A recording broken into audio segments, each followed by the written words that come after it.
Sevgili hemşehrilerim, çok özel bir aydayız. 11 ayın sultanındayız. Çok özel günlerden geçiyoruz. Allah'ın izniyle bayramdan sonra çifte bayram yapıp sağlıklı, huzurlu, mutlu günleri en kısa sürede yakalayacağız. Tabii bu yeni bir sürecin içerisindeyiz. Özellikle kapanmayla birlikte bayram öncesi hangi sektörlerimiz bundan etkilenecek? Daha önce Gaziantep Büyükşehir olarak nasıl sosyal destek verdiysek bu sefer hangi meslek gruplarına ne tür destek vermemiz gerekiyor? Bunu çalıştık. Bunu açıklamak üzere huzurlarınızdayım. Öncelikle şunu belirtmek istiyorum. Çiçekçilerimiz bizim için çok önemli. Bir de arada Anneler Günü var. Başımızın tacı. Anneler Günümüzü kutlayacağız. Hemen onlarla şimdi bir araya geleceğiz. Biz zaten her bayram yaşlılarımıza çiçek dağıtıyorduk.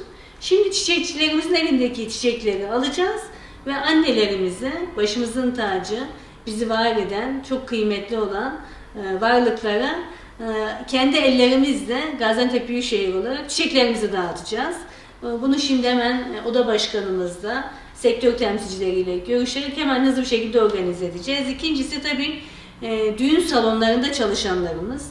Düğün salonları kapalı olunca bunun arkasında kameracısı var, fotoğrafçısı var, sunucusu var.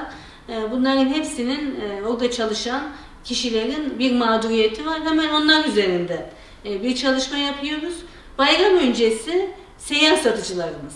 Seyyar satıcılarımızda hemen ilçe başkanlarımızla konuşacağız.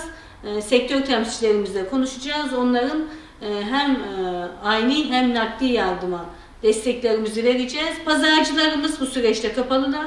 Pazarcılarımızla ilgili kısımda onların mağduriyetini nasıl gidereceğiz? Bununla ilgili hızlı bir çalışma yapacağız. Ve halı yıkayıcılarımız. Çünkü bayram öncesi herkes bir bayram temizliğine giriyor. Halıları yıkıyor, evleri temizletiyor. Şimdi burada da böyle olunca, bir kapanma olunca orada bir mağduriyet olacak.